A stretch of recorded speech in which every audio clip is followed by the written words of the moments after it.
cadre êtes-vous ici aujourd'hui? Bien simplement parce que, comme la plupart des grandes écoles d'ingénieurs, nous avons souhaité nous ouvrir au-delà de l'aspect purement formation et donc lancer des cycles de conférences technologiques ou à caractère sociétal. Celle d'aujourd'hui est donc dédiée aux nouvelles applications qui nous arrivent par le RIA et le RDA, et grâce à cela, la définition d'une nouvelle approche de l'Internet et un nouvel impact dans l'économie du numérique. L'objectif de ce colloque était de prendre un thème d'actualité qui était le thème des RIA, qui veut dire Rich Internet Applications.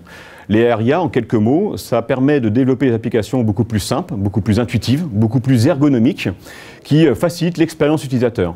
Typiquement, ça va permettre pour un citoyen de pouvoir plus facilement être en relation avec l'administration ou faire plus facilement des démarches administratives. Comment se déroule cet événement RIA? Il se déroule en 3 phases. On a une première phase qui est une présentation pendant l'après-midi des différents acteurs des RIA, qui sont Adobe, qui sont Microsoft et la communauté open source avec la participation, entre autres, de la fondation Mozilla. Tout un ensemble de nouveaux langages sur lesquels tout le monde travaille. Quand je dis tout le monde, je parle d'Adobe, qui nous aide d'ailleurs sur la partie JavaScript. Je parle de Microsoft aussi qui participe aux différents consortiums. Google, Apple, tout le monde travaille pour concevoir de nouveaux langages pour le web de demain. RIA, Rich Internet Applications, c'est une stratégie chez Microsoft qui est importante, qui rentre dans une stratégie un peu plus globale, qui s'appelle S+S, Software plus Services. Et dans cette partie services, la consommation de ces services, l'idée c'est de la faire à travers des applications Internet riches, donc des applications RIA. Moi je vois plutôt les RDA comme un complément, c'est-à-dire porter une application web sur le bureau pour des utilisateurs qui sont momentanément déconnectés mais qui ont encore besoin d'utiliser une application.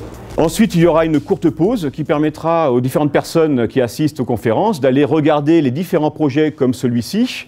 Il y en a à peu près une quinzaine qui sont présentés dans différentes salles pour aller découvrir le résultat des projets réalisés par les étudiants en partenariat avec différentes entreprises.